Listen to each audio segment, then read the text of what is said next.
Welcome back to Monday Musings, a casual conversation about culture and theology. I'm Justin Ely. And I'm Daniel Chen. We're just a couple guys talking about some stuff. And if you're wondering, Justin, are you going through puberty again because your voice is cracking? I don't think I have a Benjamin Button situation going on here. I have a cold. Man, when's the last time you watched Benjamin Button? Because I watched it like 3 months ago, and it's a really good movie. It's been years for me.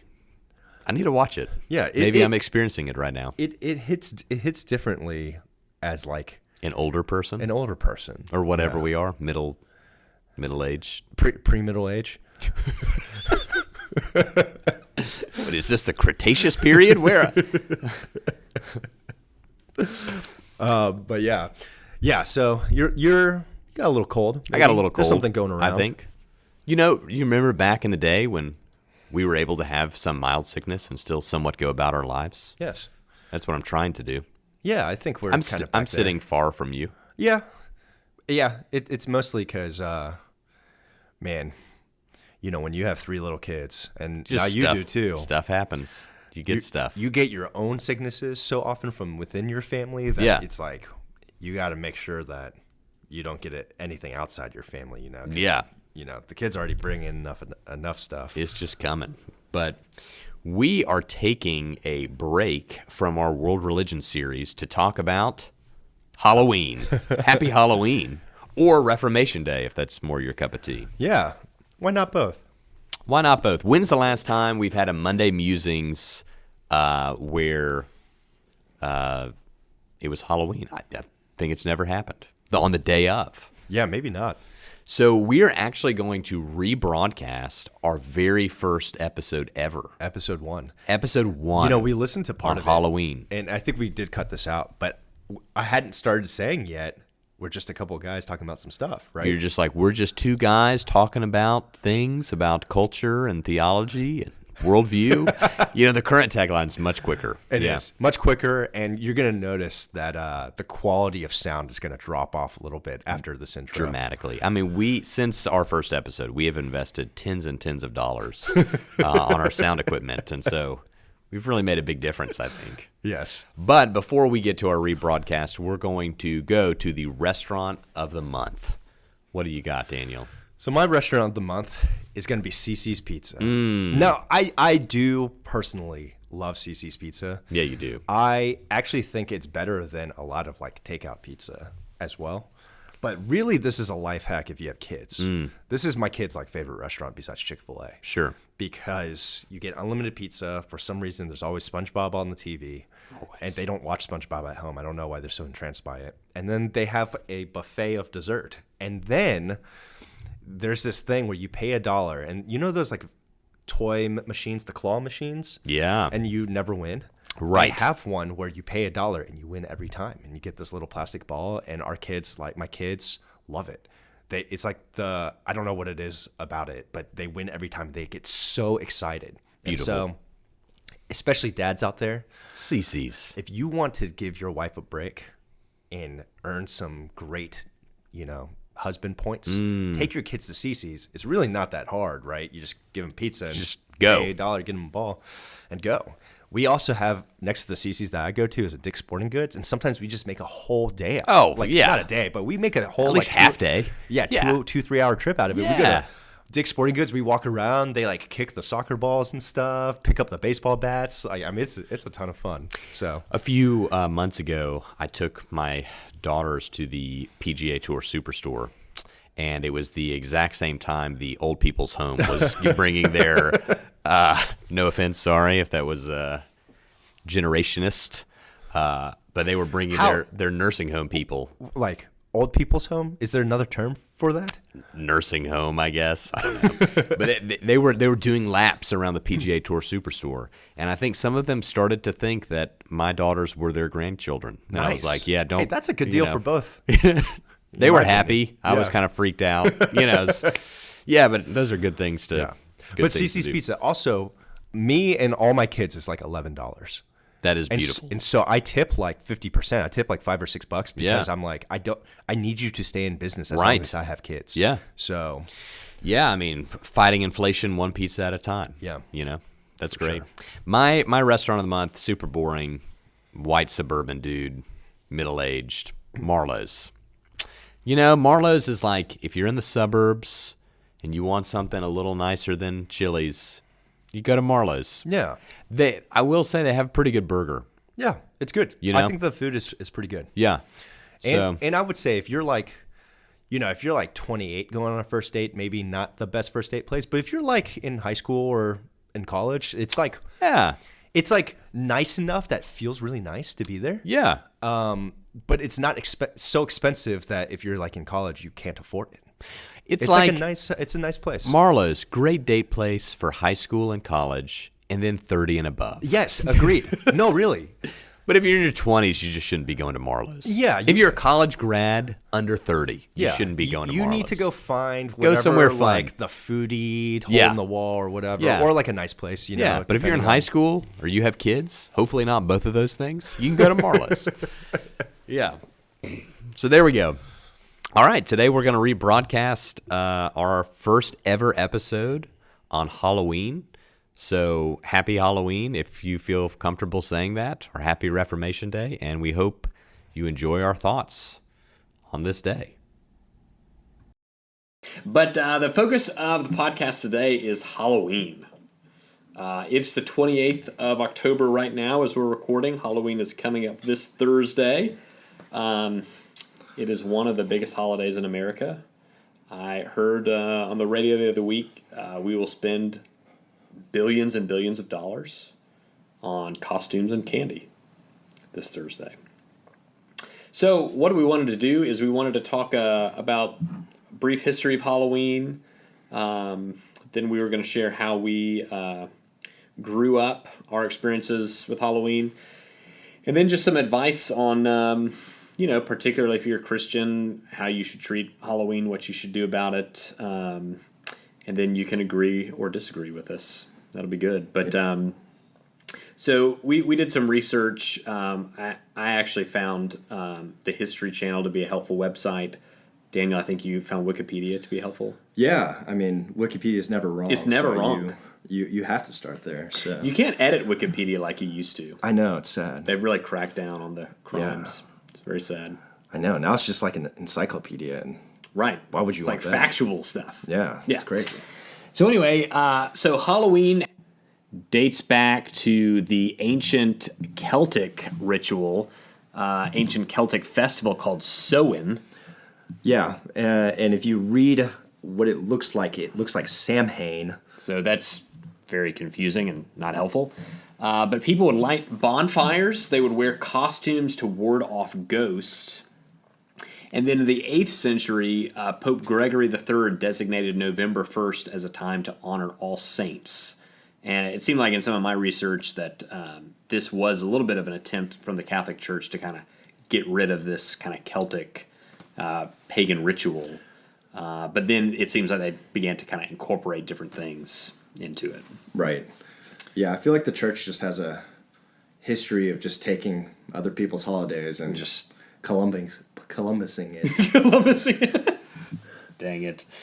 And so over time, Halloween evolved kind of into the day that we have today. It was interesting when it started out in the Samhain festival for the Celtics. Their year started on November 1st. And so the day before the beginning of the year was this festival of Samhain, and they believed that day the boundary of the worlds between the living and the dead were blurred. And so October 31st was the night where ghosts from the dead would return to Earth. And they were, agricultural. And so this was a day where they thought they could ward off evil spirits and get a prediction for their crop future, for what was going to happen for the harvest. And so they really relied on it. They would, light these hearth fires and have these celebrations. They would dress up in costumes of animal heads and skins, attempting to tell each other's fortunes. So, I mean, Halloween definitely does have a very, pagan beginning. Right. But then also very church-oriented history as well. Yeah, the church coming in trying to kind of... Yeah, and it's interesting because as Halloween moved towards the Western world, the United States, you know, it was on every Christian calendar. Halloween was, or All Saints Day was, by the 1200s. But then the Puritans refused to celebrate Halloween when we got here in the U.S. Not because of the pagan roots or what it celebrates. They just refused to celebrate the Catholic Church calendar. Right. That's interesting. And so going back kind of on this like crossover, All Souls Day was celebrated similar to Samhain, right? And they had big bonfires, they had parades, but people would dress up in costumes as saints, angels, or devils. And that was called guising. Oh, well, there you go. Yeah. New term. And so the night before All Saints Day, All Hallows Eve, and then eventually becoming Halloween. Like you said, our Protestant forefathers, Puritans, weren't too happy with Halloween, so didn't see it. But the what we have today, right, really didn't come around till more like the 1800s. Yeah, was or a even move, 1900s. Yeah, from making Halloween more of this kind of strange spiritual thing to becoming more of a get together with neighbors, get candy. Right. Yeah, and even the trick or treating was first started by a practice called souling, where the poor would go around and ask for food and prayers, and so eventually that turned into trick or treating. A trick, either you ask for a treat, and if you don't get one, you get a trick. And I'm not sure they had Ding Dong Ditch in the 1200s, but what kind of trick was going on? What in the world? You had the plague. Yeah, what? Dang it! I just wanted a piece of candy. Yeah, so it's really interesting history of Halloween, and I didn't know a lot of this stuff till I did research for this. I think it's probably that's probably pretty telling. I really doubt most people that celebrate Halloween are thinking about the Celtic original. Right. Just like most people that celebrate Christmas aren't thinking about the origins of Right. The winter solstice, when they celebrate. But Right. so that's kind of the history of it. But let's kind of go more personal. So Daniel, growing up, what was Halloween like for you? Yeah, I mean, I don't really remember doing Halloween until I was a little older, maybe late elementary school. But I grew up in a Christian family, and my mom, and I guess my dad too, but my mom was pretty against dressing up for Halloween. And, actually to this day, I need to ask her. I'm not really sure why. She's okay with it now, but when we were kids, we weren't really allowed to do Halloween stuff. We weren't allowed to dress up, and it took a while before we actually convinced her to let us go trick or treating as well. And so and that's a hard thing when you're a kid. And so I remember at school people would say, you dressing up for Halloween, and I would say no, because like my religion doesn't let me. And they would ask, oh, are you Jehovah's Witness? Because apparently they're not allowed to no holidays. Do holidays, which I didn't. When you're like 8 or 9, it's like you don't know what other people believe. Yeah. And I would just tell people, no, I'm a Christian, and they'd be like, well, I'm a Christian and I can celebrate Halloween. Why can't you? Right. And so I had no answer. I don't know. I just only followed what my parents told me. And so growing up, it was interesting. Eventually I was allowed to go trick or treating, which was a lot of fun, but I was still not allowed to dress up. And so that's almost like, that's like the cardinal sin of like trick or treating if you don't have a costume. Dress up. And so my friends would instead just like make up random Asian things that I could be.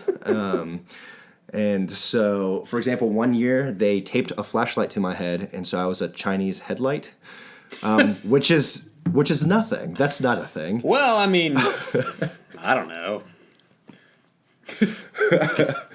I mean, we could pretend, I guess, but what were some of the other Chinese things that you were? Yeah, so I mean, as I thought about it, it's like I couldn't be most of the TV characters I watched growing up. Right. And so the only one was Jackie Chan. So it's like you remember like they used to have these like face app things that you could like tell you like what percentage celebrity you look like.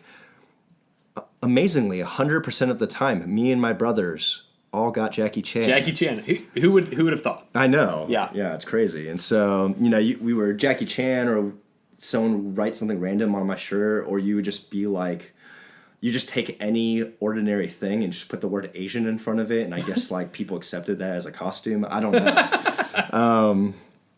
And so that was kind of how I got around it, and it just was this interesting thing where, for whatever reason, I didn't really dress up, and it's funny even now today. I hated that I couldn't dress up as a kid, but since I didn't dress up all of my childhood, I hate dressing up now. And so, for example, the last costume I did, I guess continued with the theme, and I was Asian Jim from The Office.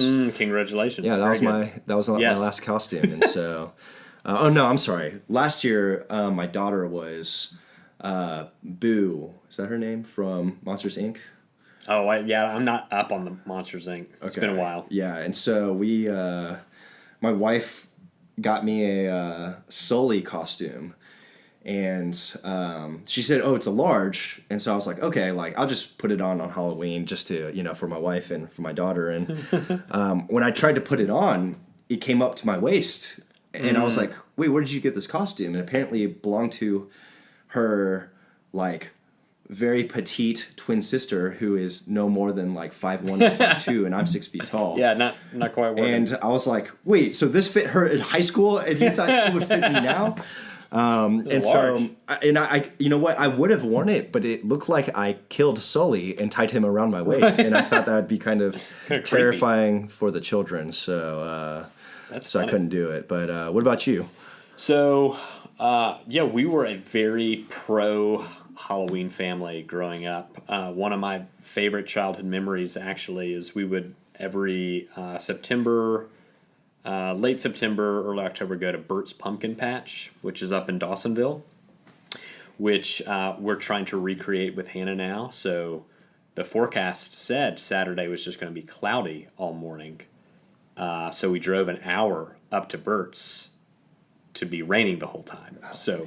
We didn't pack any rain gear. Hannah was in a short sleeve, so it was a rather short trip, and she cried most of the way home. So, very, very wonderful. But let me ask you this. I don't know if it's a cultural thing, but we never went to pumpkin patches when I grew up. So what's that like? Like, can you make a day out of it? Like, what do you do at? Is it like corn mazes and it's stuff? huge. Or? So, I mean, they have some corn mazes near it. But so we would go, and you could get like boiled peanuts and popcorn and cakes and cookies and all the stuff that you could buy. They would have these big wheelbarrows that you'd go. And my parents, they would buy like a $50 pumpkin. I mean, we'd have a massive, it would take up the entire trunk on the way back. So they'd have hay rides. They're different games that you can play. So yeah, you make a whole day out of it. So we would go to Bert's Pumpkin Patch, make a whole day out of it, take a bunch of pictures, have a bunch of food. Then we'd come back. We'd eventually carve the pumpkin. That was a big deal. And then as early as I can remember, we would dress up and go out. I'm trying to think of all my costumes. I was definitely Zorro one year. Obi-Wan Kenobi from Star Wars. Gandalf, of course. That was a big part of my childhood. And so that's part of what I was saying too. It's I couldn't dress up as any of those things because then all my friends would be like, "Oh, you're Asian Zorro." Oh gosh. Or Asian Gandalf. No, I'm just Gandalf. I'm just Gandalf. Yeah. No, you're a Gandalf. Oh gosh. So I couldn't even pull that off. Yeah. Yeah, that's a little unfair. Yeah. It's pretty interesting to think that's a about. good point. Yeah. Huh. But yeah, I mean, I remember, like I mean, frankly, sorry to any who I'm maybe offending right now. I remember thinking as a kid, people that didn't celebrate Halloween were like super weird. So I was like, why? Like, Yeah, because everyone else it's does free candy, Yeah. and you dress up in your favorite costume. Like, that's the coolest thing it. Yeah. ever. So that was kind of my experience. So, so this will be my second Halloween with Hannah. So maybe we can kind of transition now into Why don't people celebrate Halloween, or why yeah, Christians don't, maybe in particular? yeah, maybe, and I from what I have heard, the response that's given is often it's devil worship, Right. or I guess people will point to kind of the origins of the holiday. What have you heard? I mean, those are kind of the two things that I've heard. Yeah, I mean, I guess I haven't really pried into people's personal reasons that I know, because most of the people I know celebrate Halloween, and once again, my mom thinks it's super cute that our kids are going to go as Mickey and Minnie this year. So, yeah. I'm not really sure, why there was a period of years even Yeah, that's in interesting. my family. But yeah, I would guess it's the same reason some churches don't like Harry Potter because of the witchcraft element, Sure. or I don't even think it's pagan roots. I think it's just, sometimes when, you attend church for a long time, once you see pictures of the devil or witches or whatever it is, you start to go extreme, because, it's like we talk about all the time. People are of extremes. People Yeah. generally don't sit in the middle. Right. They take it to one extreme or the other. And so, even now we have a culture of, if you don't celebrate Halloween, everyone else is, this crazy pagan. Yep. And if you do celebrate Halloween, you're this like weird religious weirdo, right? Yeah. If you don't. And so there's not like a middle ground that most people land in with anything that Yeah.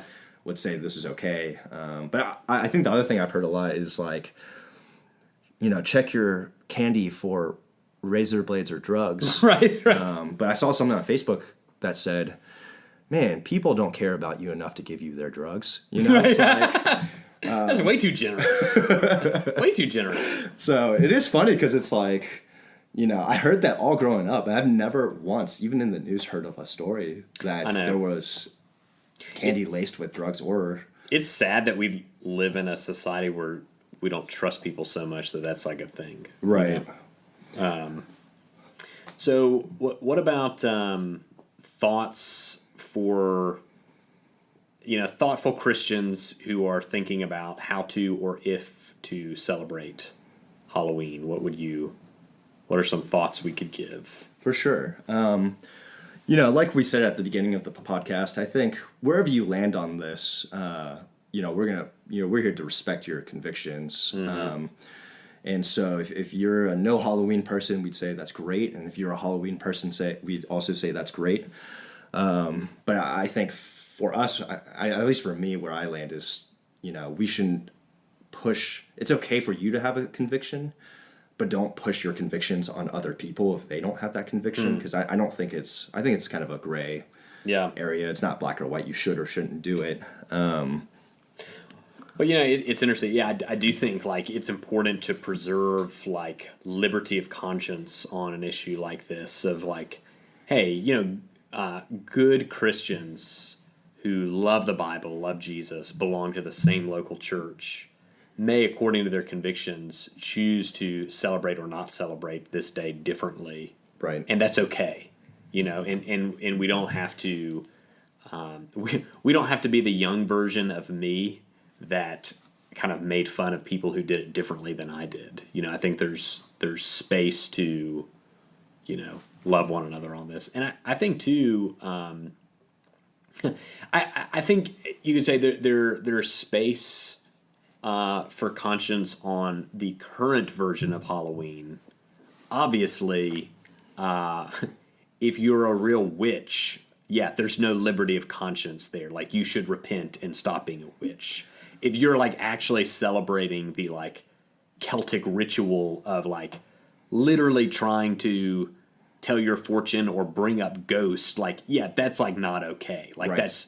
that's not Christian. But for the 99% of everyone else who's just going to get candy and dressing up in their favorite costume, Right. I think it's a different story. Yeah, and to your point with that, I was talking to my wife yesterday about this, and she brought up a great point, is that, you know, we really do believe that a God exists, and, Yeah. and we believe that he's real and that he doesn't like evil things. Yeah. But at the same time, we really believe that Satans and demons exist too. And I think, once again, as people of extremes, we can go either one of two ways, that we either say everything is like the devil, like you trip and you're like, oh, the devil made me trip. Yeah. And it's like, no, there's a crack in the ground, you know? Yeah. But the other, way we go is that the devil and demons don't exist, and they have, no part in our world. And, there's a quote from The Usual Suspects, one of the greatest indie movies ever made, in my opinion. And one of the lines is, "The greatest trick the devil ever pulled was to convince the world he didn't exist." Yeah. And I think where, at least for Christians, I think where my wife and I draw the line is, we want to be in the world but not of the world, right? And we Yeah. would be in the world, and we want to celebrate, and we want to have a ton of fun, but we don't want to do anything that would quench the spirit. Yeah. We don't want to do anything that would allow the enemy to kind of seep into our lives. Yes. And once again, if you're not a Christian listening to this, that might sound a little off to you. And so, Sure. even understanding Christianity, we can't just understand the surface level of what we're talking about, right? That belief goes multiple deeper. layers Yeah. deep. Yeah. But we would say, where Meredith and I land is, don't do anything that will quench the spirit or be like sinfully against God, or that would promote Satan anyway, right? And Yeah. so we won't let our kids dress up as the devil, for example. Yes. Or obviously, if like I find out one of my kids one day is trying to like summon spirits in a cauldron in the woods, I'm Ain't gonna happen. freak out. Yeah. Yeah. So, but Well, yeah, I think that does go back to like, okay, so like there are these like pagan spiritualist roots to Halloween that kind of glorified the dead and almost the powers of darkness. And I do think some people, in how they choose to celebrate Halloween, can go a little too far in that direction, in the sense of like glorifying not so much the dead, but like deadness. And I do think we need to remember, like I'm thinking Colossians chapter 2, verse 13, 14, 15, "And you who were dead in your trespasses and the uncircumcision of your flesh, God made alive together with him, having forgiven us all our trespasses by canceling the record of debt that stood against us with its legal demands. This he set aside, nailing it to the cross. He disarmed the rulers and authorities and put them to open shame by triumphing over them." I think it is important for us to remember as Christians, like, the cross is the ultimate. I mean, if you want to use the trick-or-treat language, like, the cross is absolutely the trick of God against the powers of darkness, where Satan thought he was winning. Satan thought death would have the final word, and Christ used death to swallow death. And so I think it is important that we portray, even in how we celebrate Halloween, darkness and death do not have the last word. They don't win. And so there's no use glorifying them, because Christ has overcome the grave. So that is one thing I'd advise people is, like, yeah, if you're going to celebrate, like, don't celebrate death. So in the costumes that you wear and even the, like, decorations you may choose to put up, like, don't be celebrating something that has been overcome. Right. You know? And spiders are from Satan. They're Yeah. terrifying. So, but yeah, and even to your point of death being defeated in life, I mean, I think Halloween might be the best American holiday for you to get to know your neighbors. Absolutely. And once again, I feel like our culture tends to lend itself that it's an us versus them culture, regardless of what side you're on. But Halloween is a great way to get to know your neighbors and for people to be like, oh yeah, like So we're true. just people who happen to know and love God, but Yep. we're still just people that like to Yes. hang out, have fun, be neighbors. And so whether you're just building a relationship with someone else, or even if you just want to think evangelistically with your neighbors or your community, this is a great way to participate, to have fun, to be with your neighbors. And Yeah, I think it's the best way to get to know your neighbors. yeah, And could I say, and maybe this is offensive, but if you're going to pass out tracts, that's fine. But you better give really good candy. Like is that a full-size- fair? We're talking yeah. full size Snicker bars. yeah, like full-size candy bars. Don't pass out a tract with nothing. Right. If you're going to pass out a tract, give some good. And that's the same with tipping too. Same with tipping. You know, you don't tip a Bible verse. You tip some money. Right, and, And then- put a Bible verse after Yeah. there's a 20% or above tip. Right. Yeah. We can't preach grace and give zero. Yes, Right. That will preach. Right. And even, like you see Jesus meets physical needs as well as spiritual needs, right? Often together. Yes. So it's like, you want to believe in a big God, give big candy bars. There you go. So yeah, I mean, just kind of in closing, interesting history of Halloween. Yeah. Everyone's got a personal story on how they celebrated growing up and how they choose to celebrate or not, based upon their convictions.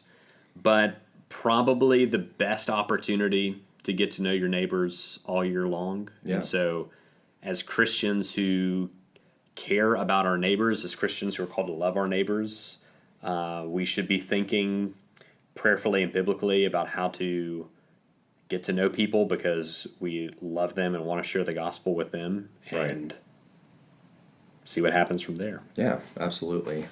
And so we really appreciate you guys listening, even if it's just two of you. But Hopefully there's 3. yeah, Or maybe 4. yeah, that'd be great. But yeah, what are some topics you would like to hear about? Really, we just want to talk about life and things, and so Yeah, you can email us at info@christfellowshipga.org if you'd like to hear us talk about different things. We hope to be recording every Monday on different musings of our Monday, and we will talk to you again then. yeah.